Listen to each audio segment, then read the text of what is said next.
We have a. Working on getting, you just let me know. Oh, yeah, he said, he tried the link and, he's just waiting to be let in.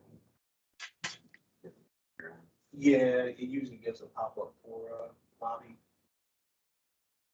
You don't do it when you're looking at the PowerPoint at the same time. I have, You have both. yeah, I have both. I didn't, ask him to leave and try it again. It should pop up for us.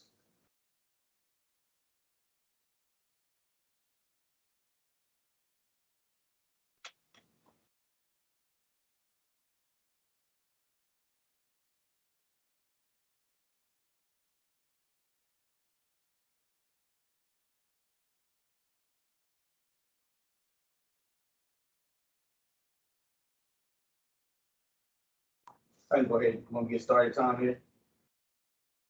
Yeah, why don't you go ahead? Well, hello, everyone. This is Brandon Mosley, staff, planning staff. Today is December 15th, 2021. Don't ignore what it says there on the screen. We are, this is the Bac Supervisory Committee Education Subcommittee today. We are hosting virtual and in person at Jonathan Bridge, 6th floor, 611 Walker. We'll start with the mission and vision. The BAC mission and vision is to advise and make recommendations to the commission and the director on issues related to bicycling in the city, including but not limited to amendments to the bike plan, bike safety and education, implementation of the bike plan, development of strategies for funding projects related to bicycling, and promoting public participation in bicycling. The BAC vision. By 2027, the city of Houston will be a safer, more accessible, goal-level, bike-friendly city. All right, I'll start the roll call here. Chair Tom Thompson. Present. Thank you. Alejandro Perez. Tracy Alexander. Zion Escobar. Adam Williams. Sandra Rodriguez. Christine Anthony Miller. Here. Beth Martin. Lisa Graff. Trevor Reichman. Here. Jessica Wiggins. Johanna McMood. Nick Hellier. Judith Villarreal. I'm going to try, sorry. Amar Mohite. Mike Van Dusen. Anna Ramirez Herta. Nikki Knight. Robin Holzer. Beyond McReynolds. All right, for our ex officiato members, David Fields. Yeah. Ian Savicek. Oh, there he is. Sorry. All right, I guess it's in. Juvenal Robles. I'm here. All right. Any additional staff or any other partners on the call? Hey, this is Joe Kutrufo with Bike Houston. All right, Joe, gotcha. Hey, Moses Burnside on the call. All right, gotcha. Hi, good afternoon. Sophia from Vision Zero Coordinator. Hello, Sophie, how are you? Hi. Yes. Anyone else came in after roll call? Hi, this is Clint Mcmanus on behalf of Bike Houston here today. How you doing? Great. How are y'all? All right. Someone just joined? Yes, this is Matt with TxDOT. All right. Thank you, Matt. All right, move forward. This meeting is also being held in person and on Microsoft Teams. The agenda slides can be found at the link on the screen. Want to join by phone? It is 936-755-1521. ID is 686-604-325 #. Just a quick reminder, if you are joining via Microsoft Teams, Please remember to stay on mute unless identified by the chair to speak. If you're connecting through the phone, please mute/unmute by pressing *6. All right, before you is our agenda. We'll start with the chair's report. Okay, thank you, Brandon. So this is a meeting of Education Subcommittee. And the need for education was brought home to me again today. A friend of mine and fellow bicyclist had the opportunity to educate a motorist on the relative rights and responsibilities of motorists and bicyclists in a crosswalk the other day. So, and we brought this up, we had a big success this year when the Texas legislature passed the what I call the crosswalk safety bill. And we said at that time, it's going to be important to get the word out that bicyclists and pedestrians and others do have the right of way in crosswalks. And clearly we have a ways to go on that. So we'll be getting into more details on the current venues for education and opportunities to expand those, but it certainly is important. We're at the end of the year. We had a big victory nationwide in the passage of the Infrastructure Act, and I spoke on that at our last meeting, and how we really need to be focused next year on looking for opportunities and projects to secure that funding for our area, because there certainly will be competition and it won't just rain down on everybody. So I'd like everyone to keep thinking in terms of how we best do that. Maybe consider a workshop early next year among our group. And beyond that, I just wish everyone, safe and relaxing holidays, and hopefully we'll see you in person. It'd be great to get us in person. Because the one we have on our website's a little outdated. Can you hear us, Tom? So with that, we can move to the next item. Yes. Okay, you were a little choppy there towards the end, but that's all right. I think we got the point. You want everyone to be safe, and when the opportunity presents itself to come on in person. Right. All right. We'll move on with the public comments. With public comments, you can send written comments to our email, which is bac@houstontx.gov. By 2 p.m. of the same day of the meeting. Comments will be read aloud by staff during the meeting. If you want to comment by phone, you can join by dialing in 936-755-1521, ID 686-604-325 #. Also, don't forget to press *6 to unmute when called upon by the chair. If you want to comment via Microsoft Teams, you can type your name that you would like to comment in the chat. At this time, before the meeting, I would say as of 2:15 p.m., there were no public comments for this meeting. So we can move forward unless someone on Microsoft Teams has a public comment. Anything in the chat, Sharon? At this point, Brian. Oh, thank you so much. We'll move forward with the agenda. All right. So now we want to have a discussion about inventory of available curriculum and programming for bike education. Tom? Yeah, a few things came to mind, and I just got on both the the Houston Bikeways website as well as the League of American Bicyclists website. And actually, the Bikeway website links to both LAB and to the Bike Houston, their bike-friendly driver videos. So, those things are available. I think, to me, you have to look for them. They don't hit you right off the bat when you look at our Bikeways page. Maybe there's a way to elevate that and make it a little clearer, the education, so that could be helpful. I'm also, as good as those things are, again, people have to look for them. And I think we got to think of ways to push out bike safety training, both for bicyclists and learning how to ride safely, but also for motorists that we, frequently share share the highways and streets with. So open to ideas and looking for ideas on that. Again, we have that the bicycle friendly driver video. At the last count, I think we had 6 people that had opted to take that in lieu of a fine for parking in a bike lane. A program that was done several years ago, and as I understand it was sponsored by TxDOT, was called the Super Cyclist Program. I think the materials were provided by Texas. It went on for several years. It was aimed at 4th and 5th graders, but it was kind of a train the trainer type of program where you were actually training phys ed teachers at various schools across the state, actually, to then train the kids, 4th and 5th graders, on how to ride safely.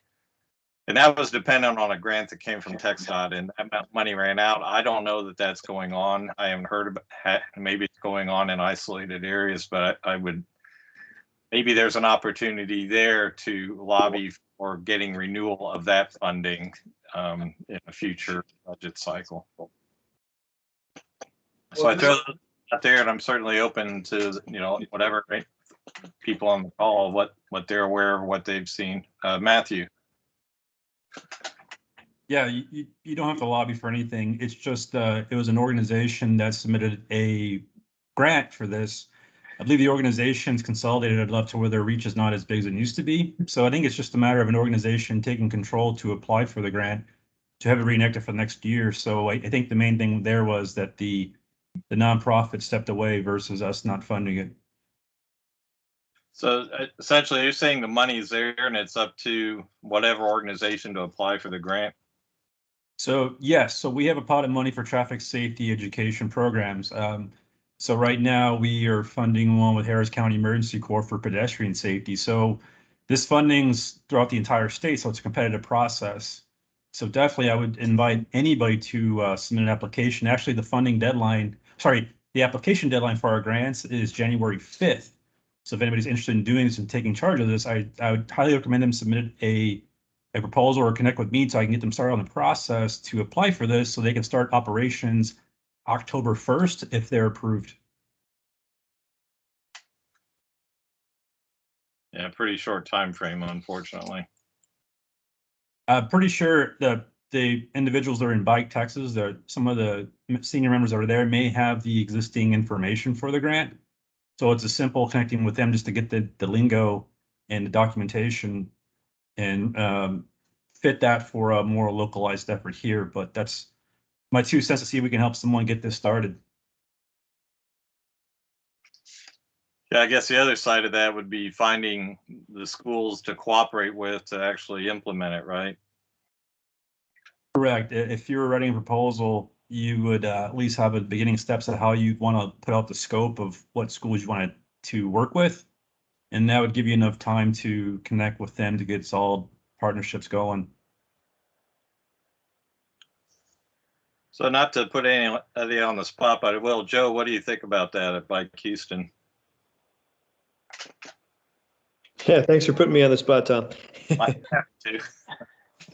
We don't really have too much capacity right now. We have 2 educational programs in the hopper, and we really don't have any additional capacity beyond that. So maybe something to consider for next year.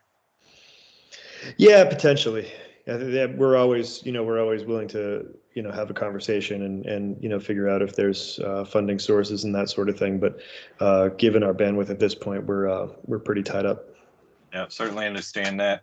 Matthew, so is it an annual program and it's kind of the same time frame every year? It'd be like, the first week of January that people need to get their applications in?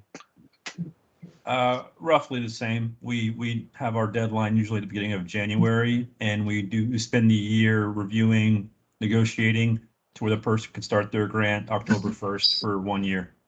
Got it. Okay, that's helpful information. Thank you. No problem. Shit.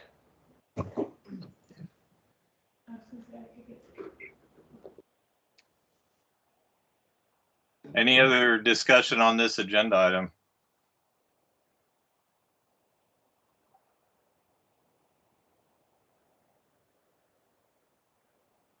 There's nothing, there are no comments in the chat. Thanks, Sharon. You're welcome. Again, I would just, challenge folks on this call and the folks that are, on the committee to give some thought to ways we can expand our outreach and education, because it certainly is important.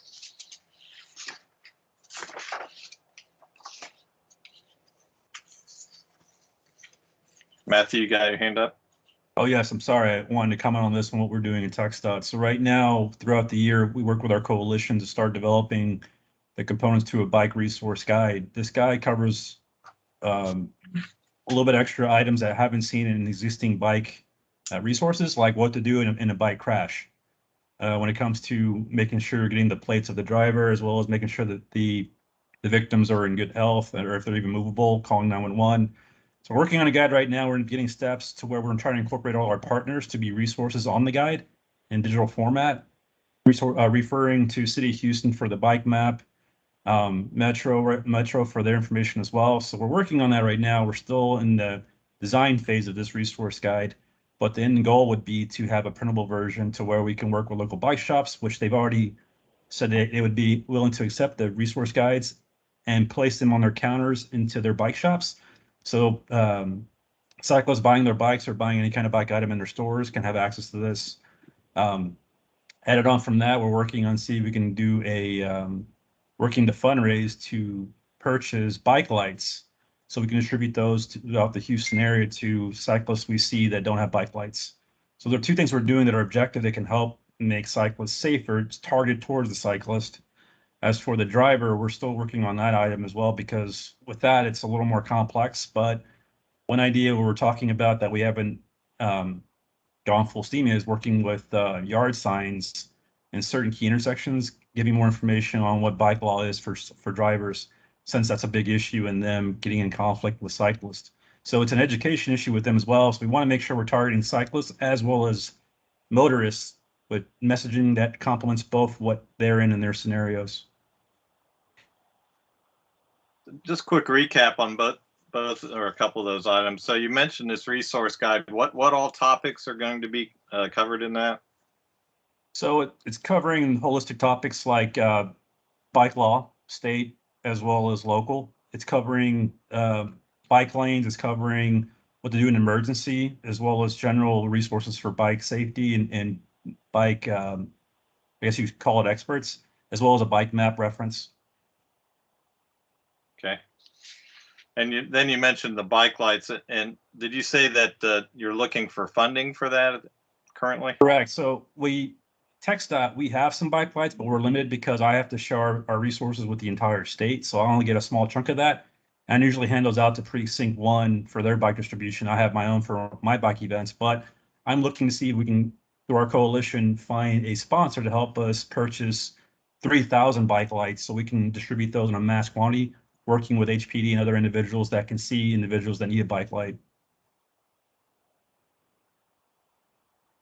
We're in the process of making that request letter to give to sponsors. We'll probably pick it up in January, because right now it's December. And we're working on a few other items right now, including impairment. So we put that on the back burner for right now. Okay.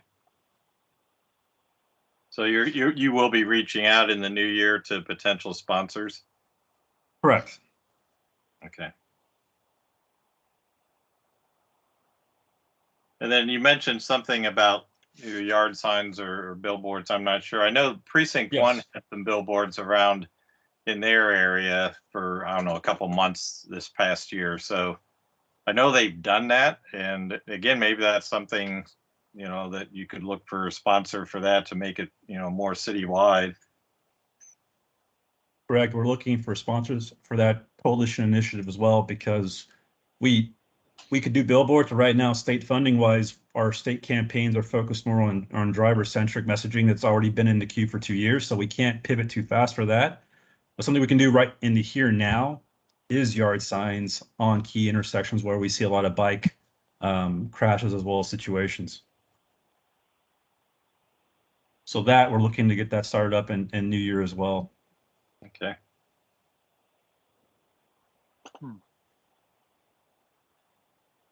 Well, that's great. I'm happy to hear about all those things, Matthew. Thanks for sharing. No problem.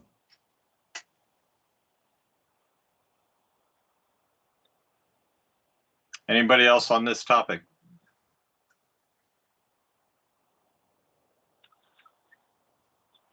Hello, can anyone hear me?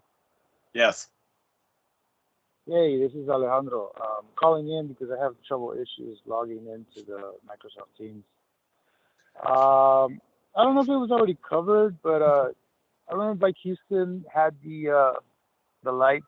I mean, I know Matt brought it up right now, but yeah, lights like writing out lights. I know those were sponsored by restaurant, the Phoenix restaurant on Westheimer. But is that a problem? I mean, a program that be coming anytime soon? Will be coming back?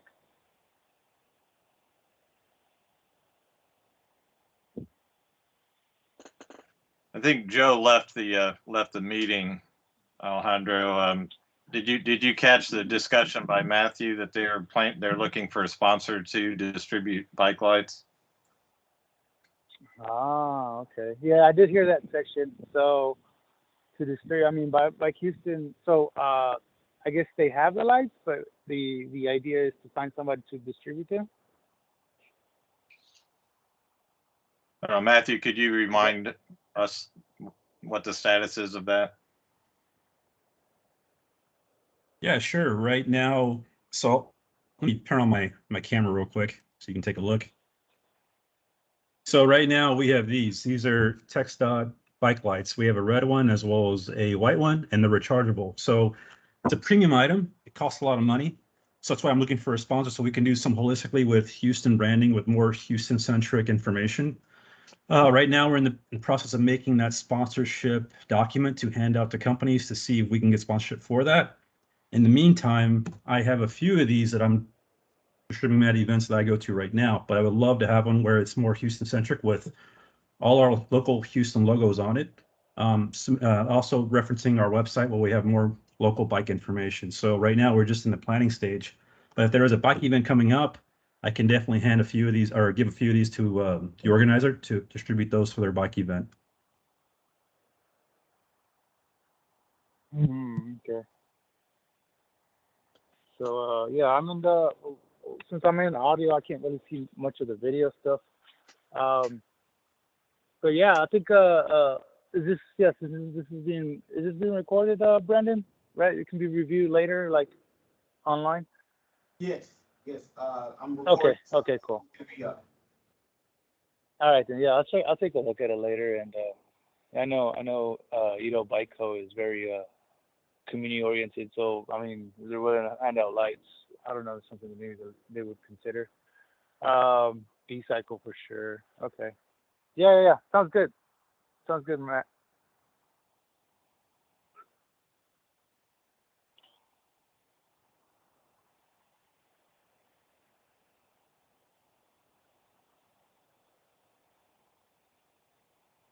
Okay, any other comments?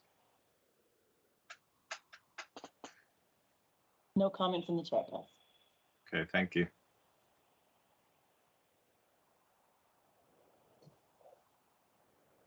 All right, want to move on, Brandon? All right. Next up, we have Clint Mcmanus.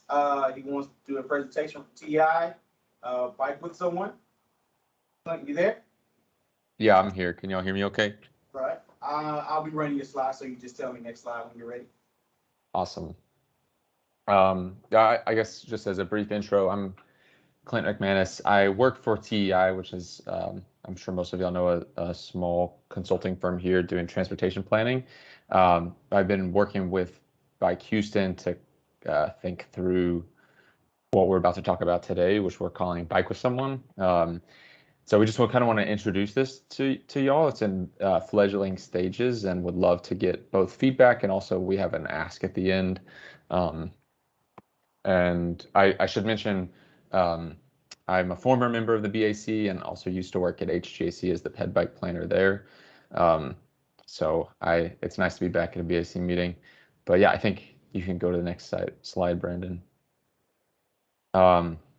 So the goals for this program, I'll walk through the steps in a second, but in general, we were trying to come up with a way to connect experienced bikers, folks that know their neighborhoods and know city of Houston, how to get around the city of Houston on bike, with newcomers. And by newcomers, I don't just mean folks who are new to Houston and want to bike. I also mean people who have lived in Houston for 15 years and have just decided, maybe in the pandemic, that they finally bought a bike and they're excited to try out the bayous, but they don't know how to bike on the street yet. So it's really like newcomers to biking in Houston.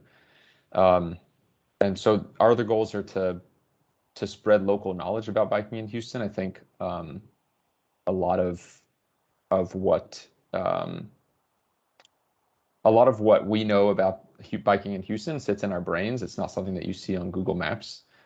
So the purpose of this is to help spread that knowledge, to grow confidence in biking within the community, so we have more folks that feel like they can do that. They understand that Houston is becoming a great place to bike. And then finally, to just create stronger connections through having fun on your bike. I think one of the great things that I've had experience in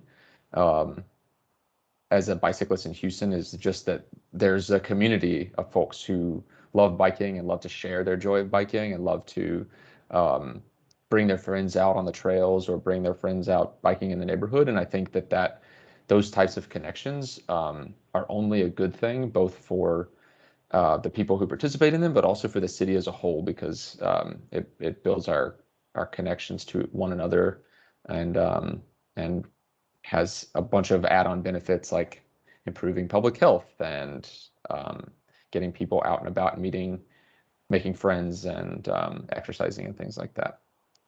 So if you go to the next slide, our thought about how this would work. So remember, the purpose is to connect experienced cyclists with folks who are new to cycling. So the thought was that could happen in 4 steps. The first is that the newcomer, the new biker, would fill out a survey. We've developed a Google form, and in that form, that bicyclist just answers a couple questions about how comfortable they are on the bike, where they would like to bike. So maybe their goal is to bike from 3rd Ward to downtown because they work downtown, or maybe they just want to figure out, they live in the East End and they just want to bike around their neighborhood, or maybe they want to bike to the grocery store. So the survey asks, what are your goals for what you want to achieve as a biker? And we also ask, do they have a bike? Do they rely on B-Cycle? And when their availability is.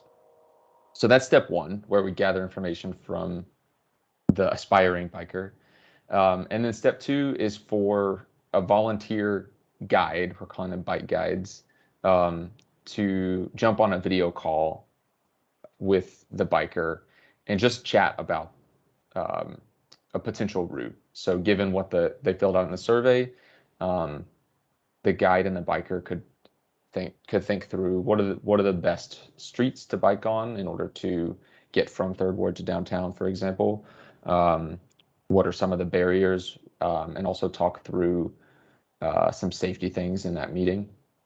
And then the 3rd step is to get out together and ride it together. So the guide and the biker would actually do that ride, and with the idea that would be a great opportunity to share insights into safety, to actually talk about, best practices in riding, how to signal and where to ride in the lane, and also just to point out that it can be pretty simple to ride in a lot of parts of Houston, and really comfortable. And sometimes people just need to ride with someone else once in order to realize that. And then the final step is just to follow up with those folks 6 months or a year down the road and see whether or not they are biking more, and if they need more resources, and if they would maybe like to become a volunteer who helps other folks through the same process. So that's what we've dreamed up. And I think I'd want to pause on this slide and take some questions. The only other thing I would say here is we have piloted this with a few people so far. We had a couple volunteers who have gone through this process, and I've taken them through this personally through all the first 3 steps. We haven't done the follow-up step yet. And it's gone pretty well. And I think one thing that I've learned from just the few people that we've interacted with is that there's a large range of folks who would find this useful. Of the people that I've biked with, one of them hadn't ridden since she was 10 or 11. So she was, pretty fresh to being on a bike in Houston and kind of timid about biking on the street. But we did kind of like a tour around her neighborhood and talked about which streets would feel most comfortable and where she could get, she could get to Memorial Park pretty easy and she could get to White Oak Bayou pretty easy. So that was great. And then on the other end of the spectrum, I did this with a University of Houston professor who just moved to town and came from Montreal and biked everywhere there and just wanted to learn where he could go in Houston. He was a confident bicyclist. He just didn't know which routes were best. So we kind of did like a larger loop inside the 610 loop and biked around, Rice Military, Montrose, Midtown, downtown, and just familiarized him with some of the existing great bike infrastructure that the city and Precinct 1 and others have put up recently. So I'll stop there. I know I've said a lot, but I'm curious if y'all have any questions or comments or impressions about this.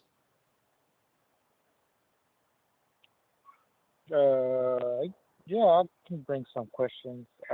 Clint, this is awesome. I think how are people like finding out about these applications, or how is it shared? Yeah, no, that's a great question, Alejandro. We haven't really shared it very widely, in part because of the next slide where I need people to help. I need volunteers. Okay. And yeah, I think I'd like to talk about that maybe next, but that is the biggest. Yeah, I mean, you've kind of hit the nail on the head with the biggest question. So. Okay, Yeah. so that's cool. And I work at Edo Bike School part-time, and we've been working on something like this too. We wanted Cool. like something similar, like where it's like, okay, what are the best routes to ride around Edo, right? So figuring out and then make a publication about it or make a blog post. We're working on a blog, so something similar like that, like where like people that live in Edo, like what are the easiest streets to ride on? There's a lot of white streets there. So yeah, it's kind of the same scope that you have, like for new riders, because pandemic did bring a lot of new people out to the streets. So to help them and guide them a little bit more from experience of other cyclists, I really like this idea, and like it builds on what like kind of Edo was thinking about. Yeah. So I think reaching out to them guys, I think some of them will volunteer for this stuff, on the free time when they have it. I'm willing to participate. I have, I still try to be active at the UHC Bike Club, so, there's going to be a lot of students there. So I think a need for this would definitely be, satisfied. But yeah, I do agree with you, try to figure out how many people are willing to partner and help out, volunteer for this. I think Bike Houston members probably would be awesome. Some of them might be kind of, feel good about doing this. That'd be great for them, because there's, Bike Houston has a big scope of members all over the city. So some people might know areas better than, I or people from Edo would know, Yeah. No, I think all of that is exactly right. And I think your point about the maps, I guess it sounds like they're doing them specifically for the East End right now, or East Downtown, but I think that would be really helpful and like a great complement to this, because if they're, pre-made maps that have the great streets to ride on, that's really useful.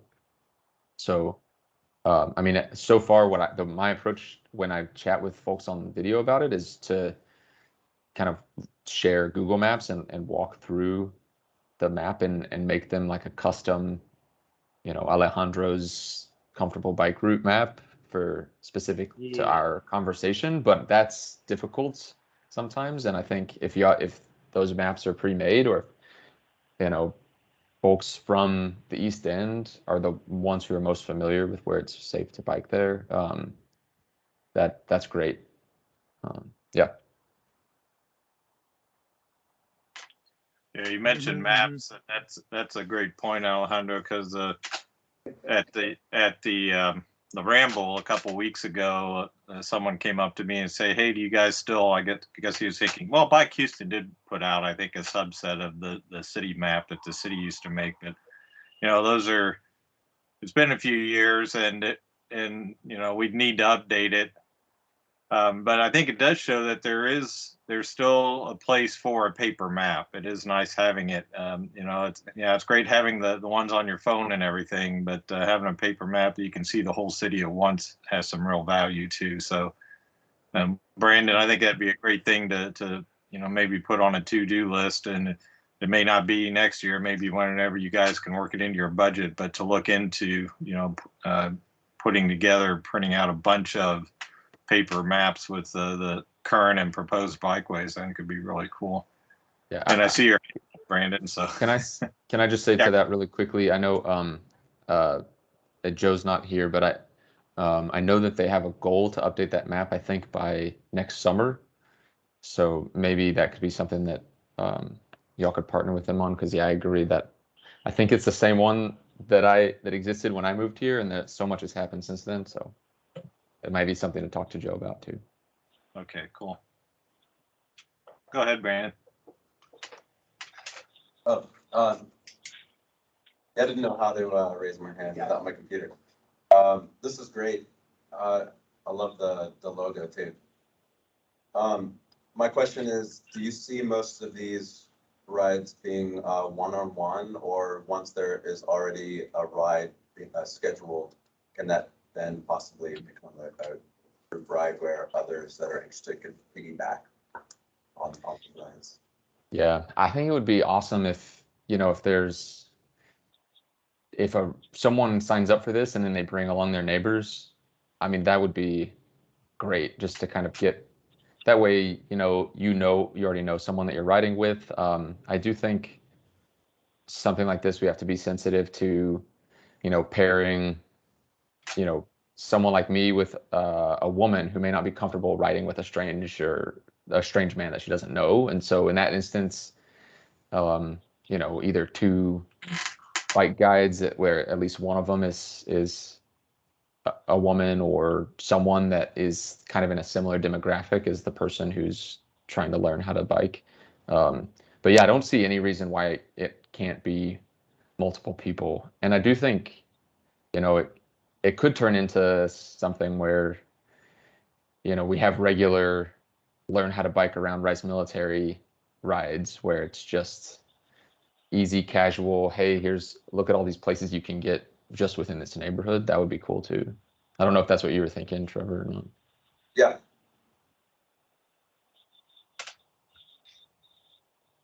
What about liability? I mean, is there, for what they're worth, is there I can't think of the legal phrase now, but essentially where you say, if something goes bad, I won't sue you, kind of thing. Or the ride. That's a fair question. I think, it might be worthwhile looking into some sort of, waiver. This is not really something that is brand new. I know other cities have done this, and I've been talking to a couple just to kind of pick their brains about how they go about it. But liability hasn't come up. That's definitely something that I think would be worth asking. I will say, for anyone that's trained as a league cycling instructor, if you, as an LCI, if you lead a group ride, and I think this would count even if it's one-on-one, as long as you convey, there's 4 safety principles that the League of American Bicyclists asks their LCIs to convey before any ride, and as long as you convey those 4, then the league will cover your liability for that ride in case someone gets hurt. But so that said, I think that's great, and I think any LCIs that we have would be a great fit for this. I don't think we should exclude anyone who's not an LCI from being a guide, especially because that can be kind of expensive. an expensive training, but just one kind of tidbit for now. Yeah, well, maybe something to consider because I'm not an LCI, and Alejandro knows why. I had a vaccine gone bad last year. It didn't go bad. I just had a strong reaction to it, and I had to drop out. But anyway, Okay. you know, I would be concerned because things happen. I mean, someone catches a pothole or a crack, and down they go, and they're hurt. Or worse yet, they get hit by a car. So. I mean, you're riding in the streets and it's inherently risky. And those are the disclaimers and indemnifications you always see that it says, hey, I acknowledge this is dangerous and I won't sue, a whole list of people. So I think it'd be something really to consider. That's fair. And I think Bike Houston does do some waivers, like the Moonlight Ramble and stuff. I have to ask Joe. Yeah. But yeah, I think it is a great idea because I think it really helps people if they can get out with someone who's more experienced and knows their way around at least part of town. It's a great concept. Yeah, I guess, Brandon, we could go to the next slide, and if there are any other questions, happy to talk about them. Really, the ask is kind of what Alejandro you were getting at, which is that we need volunteers. Right now it's me and Joe has come along on this, and we've been talking with a couple of other Bike Houston members or board members rather, just about how this will work. But it's going to require a lot of folks, and really folks with familiarity with different parts of town. I mean, I know the places in Houston where I bike, but by no means do I know how to get around Spring Branch or Southeast Houston or near North Side. Like that's, and I wouldn't want to try to help somebody through that. So we need volunteers in specific neighborhoods. We also need those volunteers to be pretty knowledgeable about bike safety. I think, in general, this is an opportunity both on the video calls, but also riding in person to just really share bike safety tips at every interaction. And then also, I think it's really important for volunteers to just be patient and kind. I think we all have different cycling types. Some of us are a lot more confident than others, but I do think it's important to know or recognize that the kinds of folks that would be using this, a lot of them, like that one person I talked about, haven't been on a bike in a while, or maybe they're just really terrified of Houston streets because they've heard horror stories. So I think we're looking for volunteers who can be really patient and willing to go slow and willing to go on, in bike lanes like Austin Street, and not try to force people on, busy downtown streets or busy streets otherwise that they might not find very comfortable. So yeah, if you all are interested, or if you know folks who are interested, we have a volunteer form on Bike Houston's website. It's there. It's www.bikehouston.org/bike-with-someone, which I think we may be able to just share in the chat too, if that's easier. And that asks some questions, and I think our goal is to have our first volunteer training sometime in January. If we could get like a good group of 10 to 15 folks who are interested in this, that way we could start publicizing it and getting folks trying it out. And I think awesome. Great. I think Joe came back on. Joe, everybody seems to be supportive. I don't know if you had anything else that you wanted to add to it. I came in here at the last slide, Clint. I think you touched on all the points that I would have made myself. I think it's true that there are a lot of people who, when I tell them what I do, they're like sort of supportive, but also sort of like, well, I personally would never ride a bike in Houston, and here's why. And I hear that pretty often.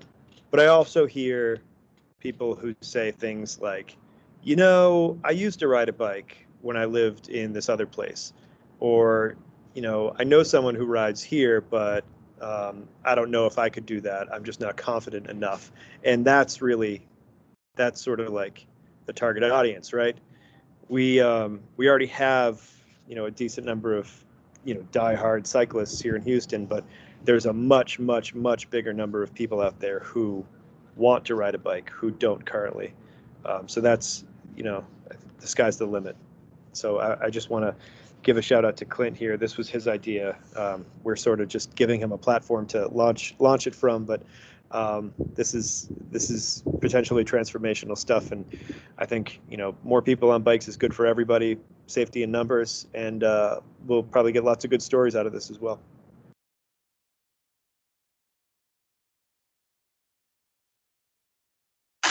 Hey, Joe, this is Tom. One thing I mentioned to Clint that you all ought to strongly consider is having some kind of waiver form for the riders to sign. I know I personally would be concerned as a volunteer guide about getting sued if something bad happens.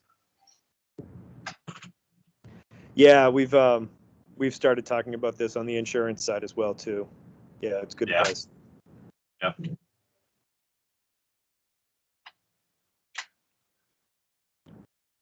I think one other thing, just to add to this, since this is, you know, a city meeting, I think a lot of folks have seen the new bikeways that have come up, but I think there are also a lot of folks who they've seen them, but they haven't ventured out to bike on Austin Street or Bagby or Hardy and Elysian, or, you know, a lot of the bikeways that the city has played such a big role in helping bring to fruition.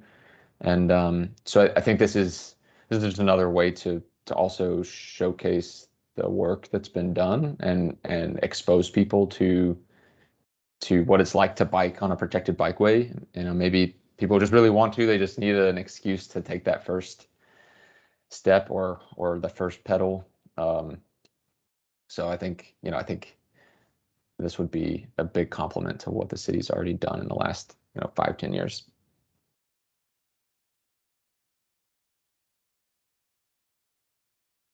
Yeah, that's an excellent point, Clint.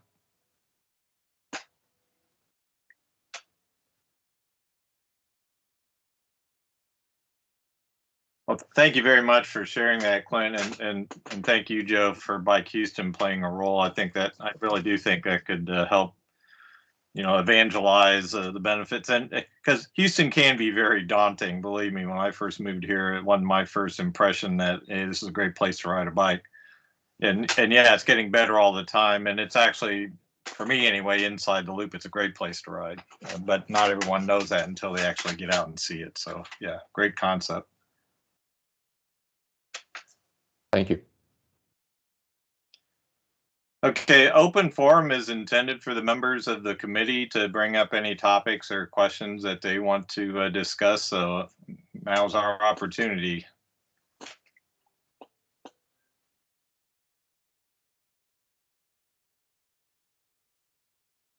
Got one hand raised. I'm just curious if anybody has an update on the Mkt Bridge, the status of that. I feel like that comes up a lot in conversation forums, just in the bike community. Why that's taking so long?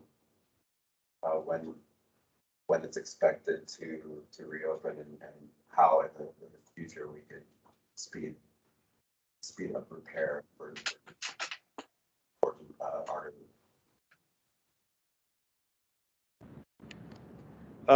Joe with Bike Houston here. I actually reached out to Houston Parks Board earlier this week looking for an update.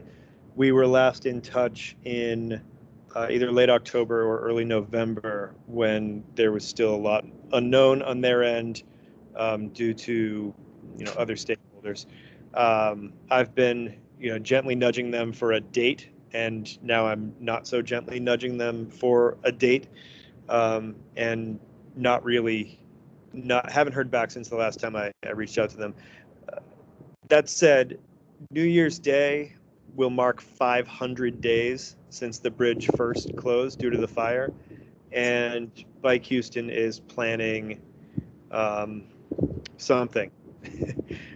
No details yet, but Stay tuned for more. This is, this is very unique for any transportation infrastructure to be out of service for that long. I think only a couple of bridges have ever come close. The Yale Street Bridge, but that one was, I believe that one was sped up. That was supposed to take nearly as long, but it got sped up. And then maybe one or two other projects that took, comparably like year-ish amount of time. I've been told, and I agree with the notion that if the MKT bridge carried cars, it would have been fixed by now. I know that they were ready to, unveil the bridge after it was fixed the first time, and then they found more damage in the 11th hour, which is really a shame. But stay tuned, January 1st. If we don't know what's happening and we don't have a confirmed date that it's opening yet, we'll have to make some noise about this. Thank you. Hey, Joe, I haven't been up there for a while, but in that same area, the MKT spur, work was supposed to start on that in November, and I have not been up there since November. Has anything happened on that? Does anybody know? They have fenced it off, so they're getting ready to start. Well, that's encouraging. They're about to move some dirt. They've got some equipment up there and stuff. Yeah, I'll say Good. last time I was there, I noticed there was some equipment of some kind, but I don't know that they've broken ground, so to speak. Yeah. Okay.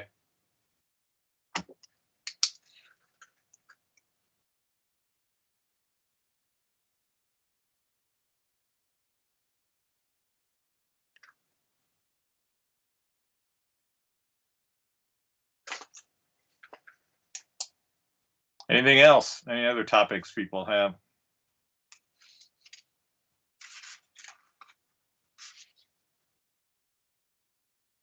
Hearing none, why don't we move on to announcements? All right, moving on to announcements. All right, a few announcements. Next meetings that we have lined up, the BAC will meet January 26th at 2:30. We have a in-person virtual, it will be in-person and virtual, city council chambers with Microsoft Teams. The chair and staff must be required to be in person. BAC members and the public have the option to join via Teams. The next subcommittee meeting is the infrastructure subcommittee meeting, February 23rd at 2:30 to 4:30, followed by the education subcommittee March 23rd at 2:30. Subcommittee meetings can be 100% virtual. This space is reserved if you ever want to be in person. John B. Ray on the 6th floor, 611 Walker will be reserved for if anyone wants to meet in person. I have one more announcement, Chair, if that's okay. Yes. I want to, on behalf of Brian, that's out, I want to thank all the committee members for serving the BAC. Really appreciate your service and your help in making Houston a bike-friendly place. So applaud to you guys for all your hard work. Reappointments are up, so you should have received an email from Brian stating that we would love to have you back. If you have not responded, please respond to myself or Brian that you plan on continuing your service. And if you can send an updated resume so we can send it over to the mayor's office. They do, I don't know, mayor government things with it. But we appreciate your service on this committee. So that's all I have.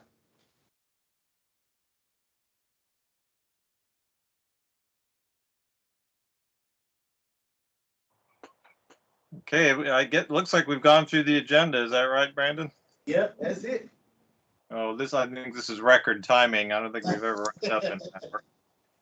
So appreciate everyone's participation on this and in the committee as a whole. And again, I just extend my best wishes to everybody for, relaxing and inspiring holiday season. And let's get ready to hit it hard in the new year. And we'll see you then. All right. Thank you, everyone. Thanks. Thanks, everybody. Bye. Have a good one, guys. Happy holidays. Bye, guys.